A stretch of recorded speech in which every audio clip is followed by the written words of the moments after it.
Hey y'all. So, one thing that I've discovered is when I was dumb enough to be on dating sites, because nobody on there is serious. Everybody's in a relationship. A lot of them are married. A lot of them are gay. I told y'all this. It's just a joke. Okay.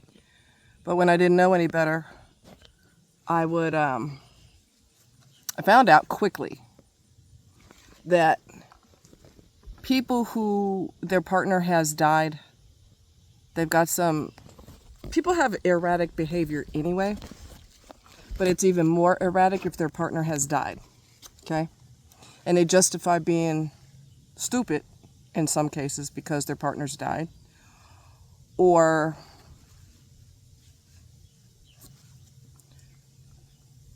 they aren't emotionally available. They kind of want somebody in their life, but they kind of don't because, again, their partner's died and they're not right.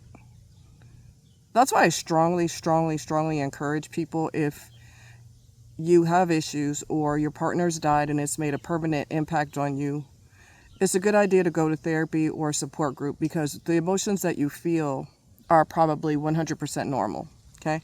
In some cases. Now, one guy, I went out with him and it was never going to be more than going out once.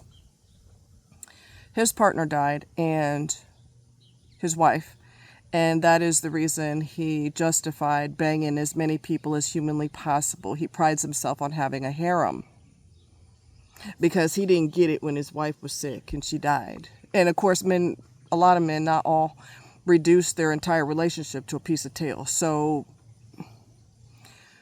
the hell with her being sick. What about me? What about my dingling? And it's just typical male asinine behavior. Tells me that you didn't give two shits about your wife because it was all about you.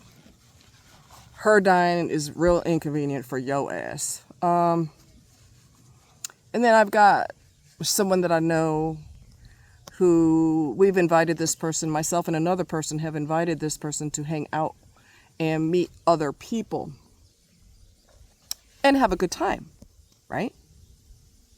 The answer has always been, I can't, or no. His wife has also died.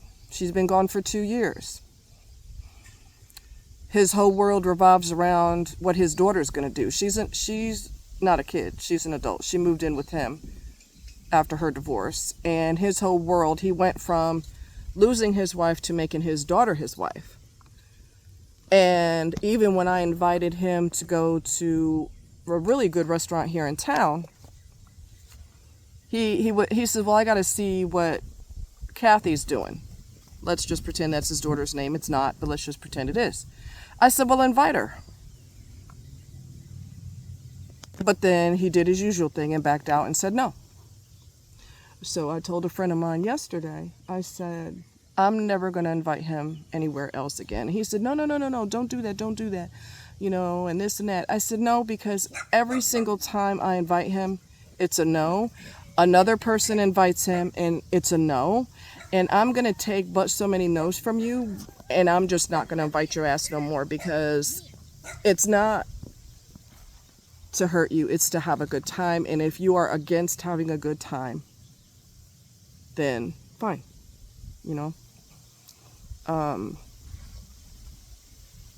Now, his daughter is not clinging to him. She does her own thing. She has her own social circle, so she does her own thing. She don't cling to him. She has a social circle. She's got friends she went to college with. She goes to visit them. She goes to concerts with her brothers because they both like concerts. And she met this guy, and she went to Pennsylvania a few weeks ago, and she's in Pennsylvania now visiting him. So, hi, cute stuff. You're so cute. Oh my God, you're cute. Hi, babe.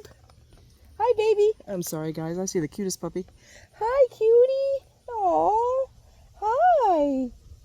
Hi. Cutie.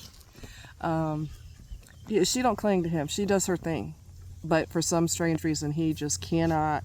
And it's not a romantic thing, because the places I've invited him, other people are there. A lot of other people are there. It's not a romance thing.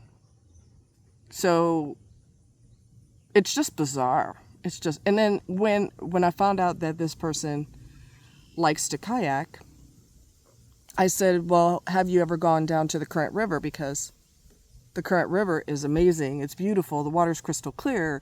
It's just a great thing. He loves to kayak. He didn't want to go. Look here. I don't invite people places because I really don't like people very much. I don't. I done told y'all that. Okay? So if I like you enough to invite you somewhere and I keep repeatedly getting kicked in my face with a no, fuck it. You will never get another invite again.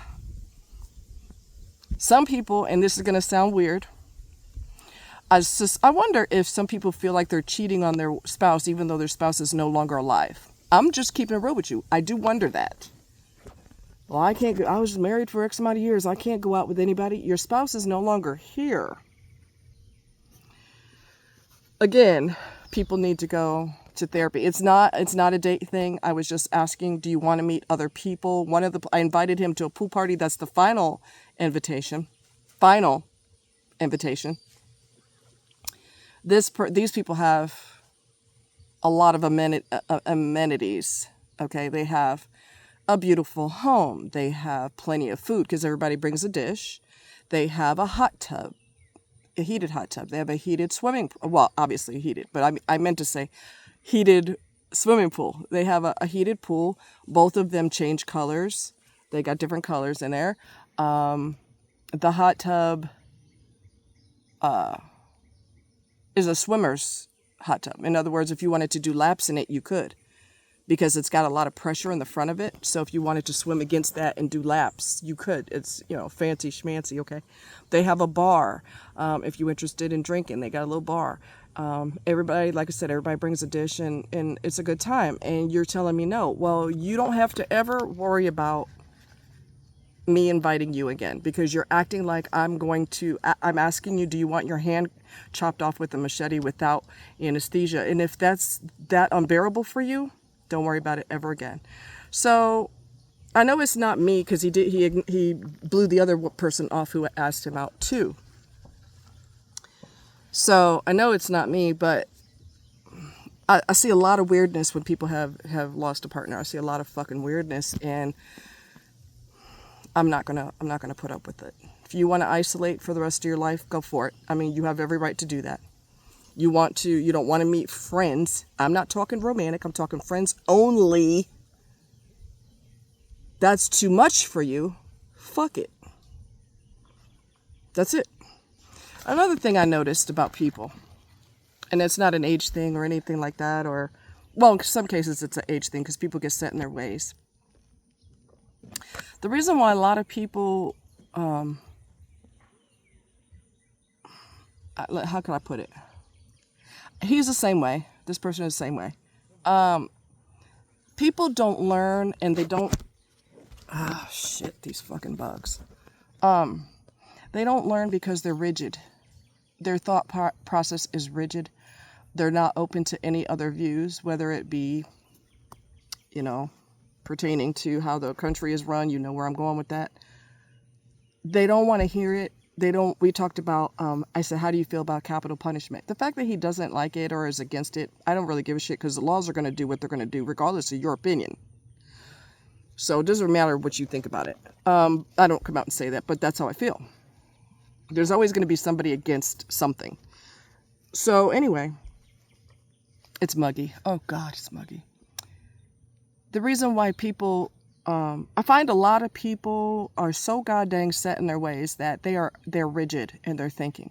This is how I feel, this is how I'm always going to feel, and that's it, and that's it.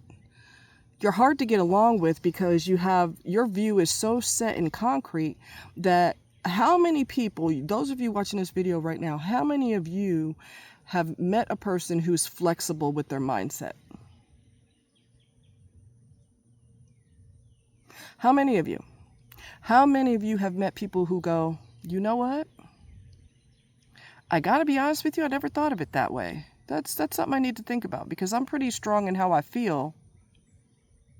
But you brought up a different side that I never thought of. So yeah, you got a point. I don't know if I'll change my opinion or my stance on this particular thing, but that's definitely something to look at. That's interesting. How many people do that? They don't. They're rigid in their thought process. They don't want to hear anything outside of what they think. They don't want to learn more about it. They don't want to learn anything modern that takes place now, which reduces that problem. They ain't trying to hear it. This is how I feel, and that's it. They may not be that stupid about it, but their rigidity makes them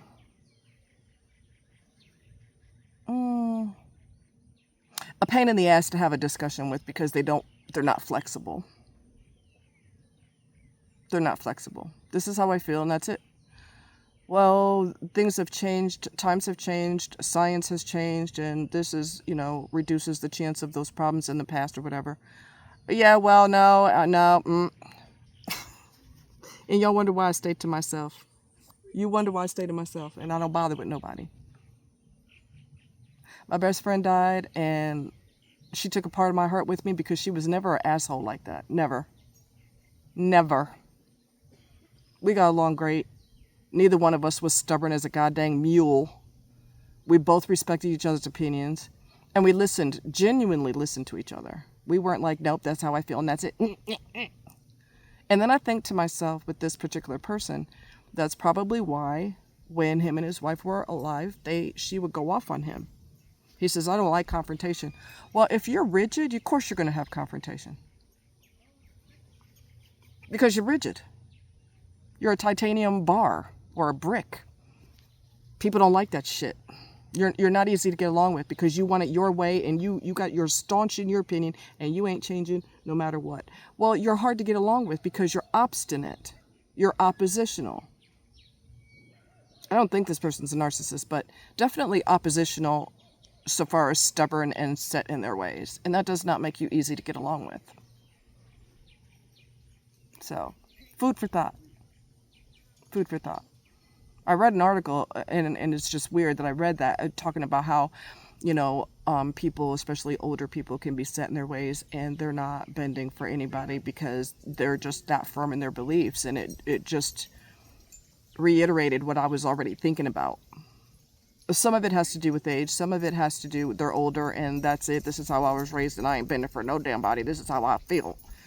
And some of it is just stubbornness, and some of it is narcissistic as in oppositional. I'm just going to argue for the sake of arguing. Even if I agree with you, I'm going to argue with you because I like fighting. People are just a fucking pain in the ass. I'm just irritated because I really don't like people. And when I invite you into my circle, into my private bubble, and you act difficult, it makes me go, this is why I stay to myself. Now, with that being said, I am going to a pool party at the end of the month. And the people I go with are super chill. They're not difficult. Okay? They're just not. And they make sure everybody has a good time. So every time and any time that I've gone there, I've always had a good time. And there's so many people there that they have to shut the event, as in it's full. We could put you on a waiting list if somebody cancels. That's how busy they get. And normally I don't like being around that many people, but it's always been a good time every time I've gone. Of course, I like to swim, and of course, I love the hot tub because it's great for my muscles, and it's always a good time. So I'm looking forward to that. So yeah, I don't know. People are just difficult for no fucking reason. I'm irritated, can you tell? But anyway, it's still flooded here. It's still pretty flooded here. The water is starting to recede. I'm at the park with my beast. And aside from the mugginess, it's actually not too bad. With the breeze, the breeze is heaven. Heaven. Anyway, you guys take care. Bye.